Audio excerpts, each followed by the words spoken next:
ja, lai, teiksim, lai nesanāk tā, kad atbrauc sportisti, tur stāv betona kanti, kas neaizsaka. Nu, visādi tādas muļķības, lai nebūtu. Protams, tas arī ir vajadzīgs. Vai nav tā kā Ukrainā, plus mašīna, tad tā vairs nav. Jā, visu vai... Nē, nu labi, autosports ir autosports, vienkārši iet runa, ka mēs tādēļ tam, lai novērstu lietas, kuras var paredzēt. Vienmēr ir cilvēcīgie faktori un kaut kādas lietas, kas var notikt neparedzētas. Mēs strādājam tā, lai varētu paredzēt iespējami visu un novērst jau saknē. Vēl atbildot šo jautājumu, Somija bērni neizlēma, visi braucēji izlēma Somu komisārs, kā galvenais tiesnes. Pie viņa vērsās, jā, viņš padomāja, jā, labi, nebūtu. Baigi nedroši. Bet daži Somi jau tomēr arī palika. Iespēja. Nu labi, tas ir, man liekas, nebija tāds.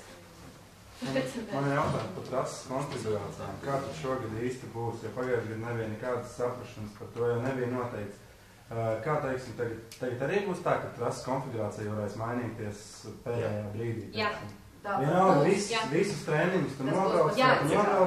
Vienkārši pagājušajā gadā arī bija novērojams tāds variants, ka daži labi, teiksim, tuvāki Lafam varēja izmēģināt jauno trasi, teiksim, pēc viņiem arī bija izlikta tā trasa. Nē, davai šitā nerunājam, kurš bija konkrēti gadījums? Man šitāds runas baigi nepatīk. Nē, tas bija jau speed driftā bija reāls tāds gadījums, kad bija no sākuma... Speed driftā vai street driftā? Speed driftā. Tas ir... Nē, pa lielo trasu. Tas laikam bija. Speeds bija HGK?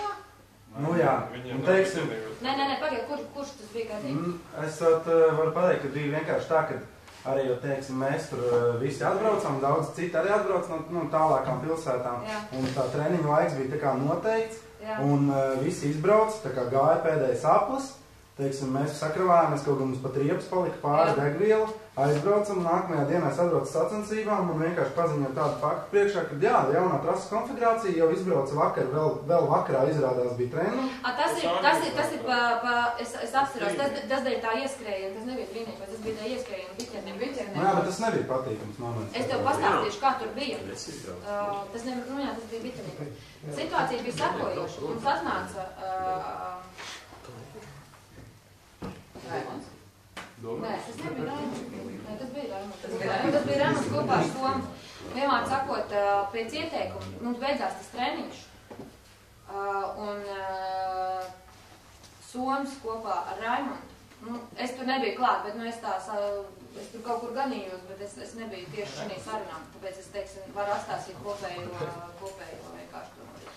Tika pieņems lēmums, ka tas priekš nedugotām automašīnām ir par ātru. Klausies tālāk. Un tāpēc, lai vienkārši saprastu, vai vispār ir iespējams tālāk to konfigurāciju izbraukt lēnākā režīmā vispār, vai viņu ir iespējams savietot. Tāpēc tie autosportisti, kas tur bija palikuši, varēja izbraukt, tā skaitā es. Tāda bija situācija. Un, ja gadījumā jums kaut kādi jautājumi nāciet prasiet, vienkārši, lai tālāk tautā nekad neietu runas par kaut kādu, nekorektu rīcību, jo tas vienmēr grauj gan organizātori, gan sportistu starpā. Tādreiz bija, protams, vienreiz. Bet, samās piedalījās. Pasaka godīgi, Kristam, tas nav, tādām lietām, vai to var izbraukt lēnāk vai ātrāk, tas ir jārisina jau pirms tam. Jā, taisnība. Tad Soms atbrauc tikai, jo viņš nepiekrīt tādai trases konfigurācijai. Viņš atbrauc vienu dienu iepriekš. Es nezinu, kā to atrisināt, tad bez mazliet, brutāli jāņem, visiem jāzvana, teiksim, jo es arī, braucu projām, tajā pašā laikā es biju gatavs palikt un vēl trenēties. Kāpēc tu tur nepaliki? Kā? Tāpēc, ka treniņš... Tāda reiz bija, piemēram, Biķerniekos stadionā, Biķerniekos lielajā trasē, bet reāli treniņš vēl nav beidzies. Jūs tur pusi aizbrauc, bija apnīgi gaidīt, un tad, ko darīt? Lielajā trasē bija tā, ka... Lielajā trasē arī tā bija. Bija tā, ka teica, šitais ir pēdējais brauciens. Labi, mēs sapratām. Mēs izbraucām. Bet treniņos jau mēs maksājam arī ne par laiku pavadītā. Tas jau tas ir 4 reizes izbrauc, samaksājas ar laiku, un beidzot brauc mājās. 4 lāti samaksājas, 16 reizes trasē, lai beidzot brauc mājās, pusstundu paliek, tu samaksāš vēl pusstundu. Teoretiski. Negaid līdz beigām mēs tas vainīgs. Nē, tas nav rindā. Mēs vienkārši pieņem lēmumus Jā, tieši tā, vienkārši gribētu... Tieks priekšā grozījās, tie brauc 5. Arī vēl var pateikt, ka stāv visu rindā, tu stāv visu. Mēs par šito gadu jau esam iemācījušies un zināsim jau nākamajā gadā, kas un ko.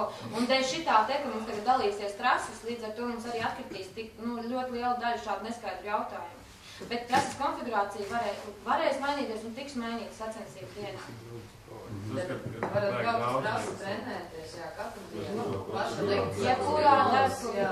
Vai ja ir pasākumam organizators treniņam, kaut vai tu uztais treniņu, uzliec savus pilons trenēties visu par. Bet sacensību dienā ir pilnīgi cita trasa, kur mēs trenēties.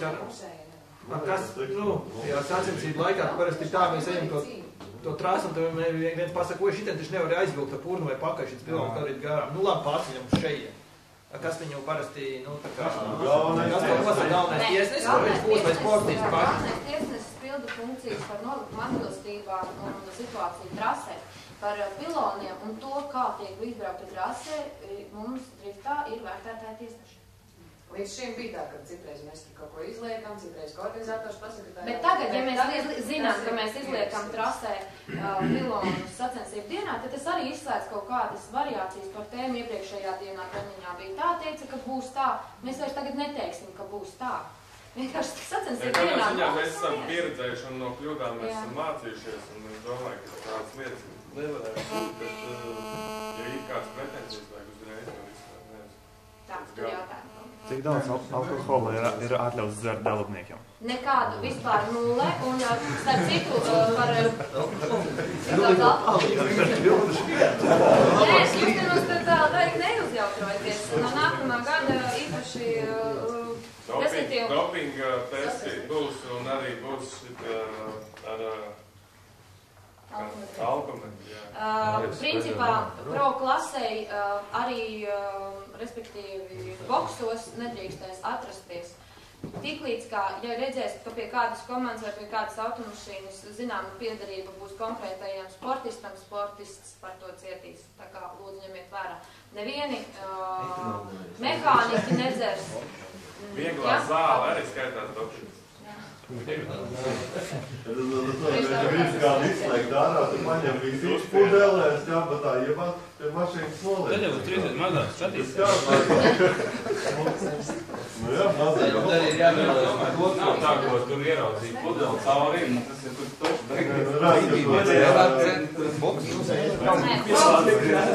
Baltijas mēs par to īpaši runājām, satiekoties ar mūsu kolēģiem, lietuviešiem, ligauniem, jā. Es nezinu, tā šis pensils neies cauri.